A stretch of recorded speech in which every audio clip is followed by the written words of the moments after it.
Oh! Diyan pala kayo! Hello mga ka-constituents! Ako ang inyong Consi and welcome to my channel, Consi Cook! Ito ang ating pusit. Nakita niyo naman, fresh na fresh. Yan, para sa ating gagawing adobong pusit, aka pansit ulikba. Ganito ang paglilinis ng pusit. Papasok niyo yung daliri niyo doon sa dulo para makuha niyo ng buo yung ulo. Yan, nakita niyo yan? Yan ang taba, yan ang itlog ng pusit. Kita niyo? Okay. Ito naman ang kinain, ang pinaka tatanggalin natin. Yun ang paminta. Ay, paminta. Ay, tinta. Tinta ng pusit. Yan naman ang itlog. Kita niya? Taba. Very good. Usually kasi pag mga pusit itlogan, hindi na po yan nakakakain.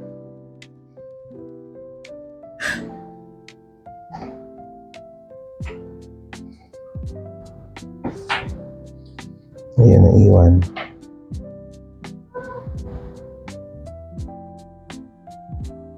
Ito po yung pinakapaminta ng pusit. Bubukod natin. Ay! Tinta. Diba? Saya. Isa pa lang yan, tatlong po ito. So, aabot po ito ng 20 oras. Ganun lang po ang paglilinis ng pusit. Diba? Simple lang.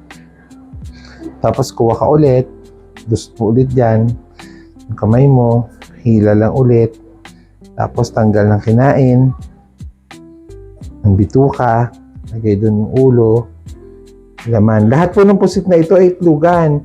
Hindi na po natin tatanggalin yung kanilang, eto yung ulo ng pusit. Pipigain mo ito para makuha mo yung ngiti nila. Yun, hihilahin mo lang yun. Simple lang.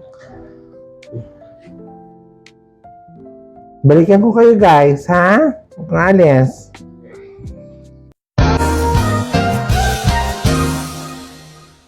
Nakita niyo naman, nalinis ko na.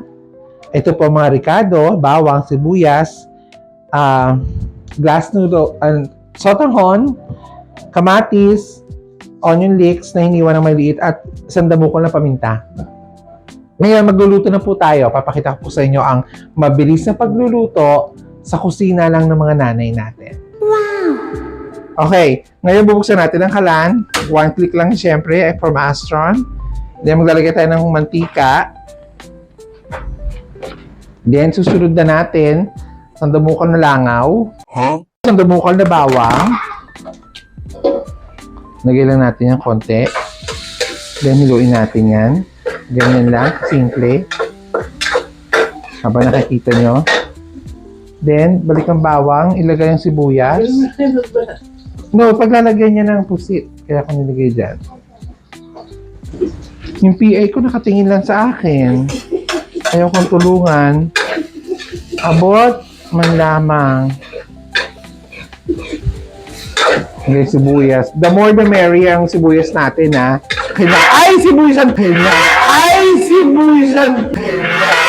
Ay, sibuyasan! Naku, bakit ganoon ang sabi mo? Ay! Leia! No. Nalagyan natin ng kamatis now. Ay! Ay! Ay! Ano? Ayan na, nagsimula na ang kalabaw. Wala. Lalagyan nyo lang yan hanggang sa maluto-luto yung kamatis. Siyempre, habang ginigisa. Yan lang yan, yung mga aromatics niya. Wait nyo lang yan. Hindi ba to okay? Okay. Paminta. Yung paminta. Paminta. Yung mga nanonood. Ano? Yan. Siyempre, dapat maraming paminta. Walang patis? Wala pa. Hindi mo pwedeng palagyan niya ng ano. Haluin mo lang yan ng ganyan. Toyo. Kulit mo. Wala pa. Hindi naman natin nilalagyan ng tulo yan. Meron. Yung iba naglalagay, yung iba wala. Usually yung ginagamit ko patis. Ano ba ang ginagamit? Ano ba ang sumabot tayo sa Cavite? Oo, ito ang mga matatandang, kasi ang Cavite napapalibutan ng dagat. So every time, ito yung mga ulam na usually ng mga mangingisda. Mga naninirahan sa Cavite. Kahit nung araw, hindi pa uso yung mga uso ngayon ng pansit negra. Naku, meron ng pansit ulikba, kung tawagin. Oo, yung lutong pusit. Lutong pusit na maglalagay ng ito yung malinis nating pusit kanina na nalinisan na natin. Nakita nyo na yung itim na yan. Thank you, PA. Yan, haluin natin yan. Siyempre, ang pusit, hindi yan pwede masyadong madarang sa apoy kasi lumiliit sila. Kaya kailangan, ang luto mo yan, pantay agad paglapag mo. Halo agad yan para maghalo Dapat yung... mainit talaga yung kawali. Yes, mainit talaga yung kawali. Para maano mo. Hintay lang natin yung maluto. Yan, ganyan. Luin mo lang siya. Nakita mo, nangingitim na. Mamaya niyan, paglagay natin ng konting Sprite niyan, makikita mo, magtutubig yan ngayon. Yun ang ating pinaka tubig. Ngayon naman nalagyan mo yung Sprite, ma. Oo. Lagyan natin ngayon. Hintayin natin kumulo. Ito yung ating soda. Gagamitin. Nalimutan ko eh. Pwede yung kainin yan, ma. Oo, mamaya pwede na kainin to. Hintayin lang natin kumulo yan. Nakita niyo yung pusito, nabubuo na agad ang itlog. Grabe yung amoy. Mamaya maitim na yan. Ito naman planggana na to, ito yung pagsasalina natin ito pagluto yan. Hindi mo pwede kasi yung pakuluan eh.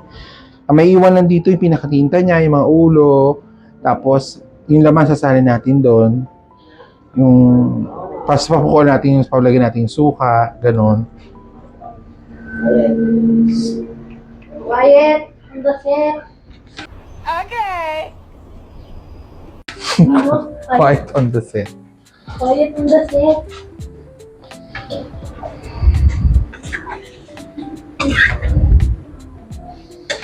Nakita nyo, ang ganda. Ganda ng pusit. Iba ang pusit ng Cavite eh.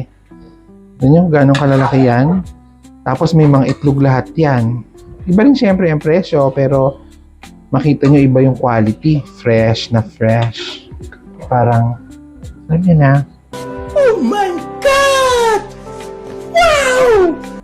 Lola nyo. Galing pa yan sa outing, ha? Hindi yan. Ako. Obvious ba? Yan. Luto lang tayo. Nakita nyo, nangingitim na siya. Diyan nyo makikita ang puset kapag fresh. Yan. Konti na lang yan. Pag kumulo-kulo pa ng konti, makikita nyo na. At ngayon, syempre, tatakpan natin yan. PA, takip, please, yung malaki muna. Yan muna. Yan muna, pang-blue. Yan. Siyempre, tatakpan natin na ang ating puset. Ay, hindi pala to masyadong malaki. Yung isa pa, please, Luis. Hindi pa pareho. Yung pa pareho sana. Diba? Laro-laruan tayo. Nice. Ay, One eternity later. so, ito na yung next step after nating magisa yung pusit. And then, tinanggal natin yung sabaw. Babalik natin yung pusit dito. Pag mainit yung mantika, parang siyang paprito ba? Ganon. Then, lalagyan natin ng asukal. Hindi ko siyang mabubuhat. Mabigat kasi siya. So, PA. Mainit yung mantika, puputok yan. So, dapat to, unti-unti. Huwag mo isama yung sabaw. Go, PA. 5.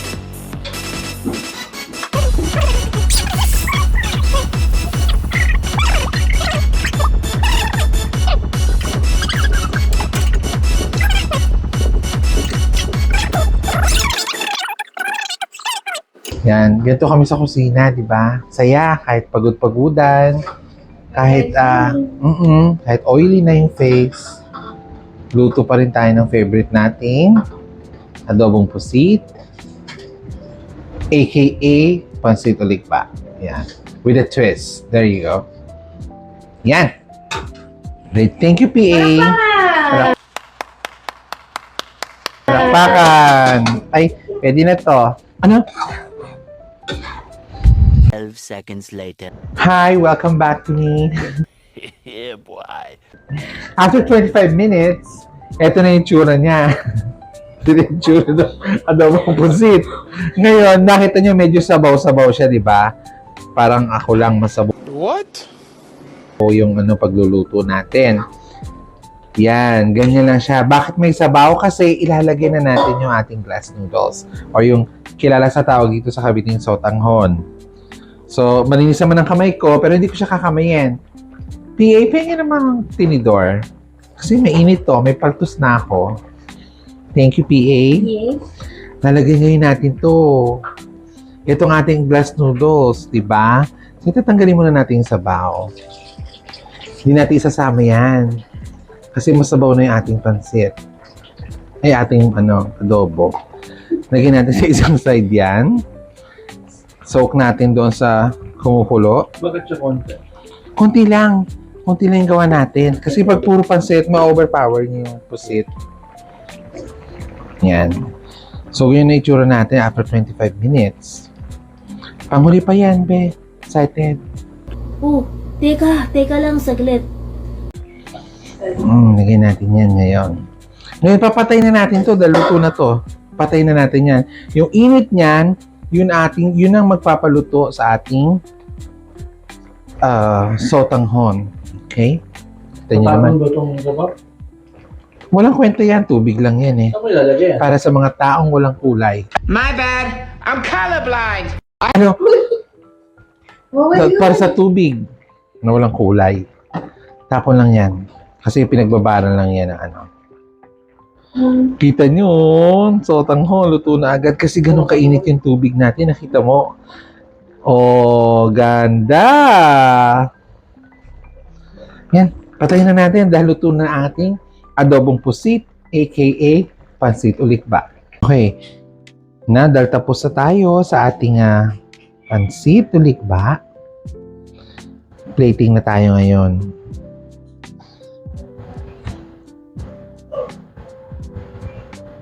Hensya na kayo Yan. So ako favorite ko to yung maraming sotanghon na niluto dito. So dadagdagan ko yung aking sotanghon. Sarap po, nausok-usok pa. Yan, nakita nyo naman, lutong-luto lang yan walang kaarte-arte yan. Ito yung mga pusit na sinasabi ko sa inyo. Nakita nyo yan? Yung mga ganyang pusit na talaga namang ayaw maputol ng sotanghon. Diba? Sabog ang itlog ng pusit, oh.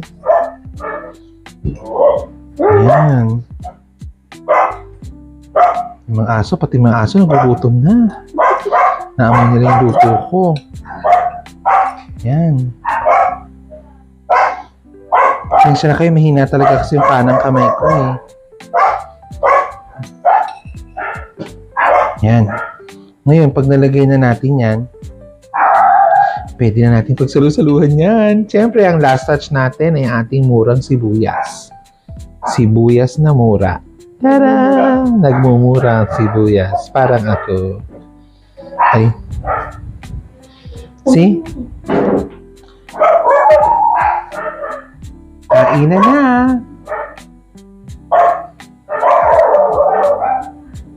Don't nobody else make me feel like.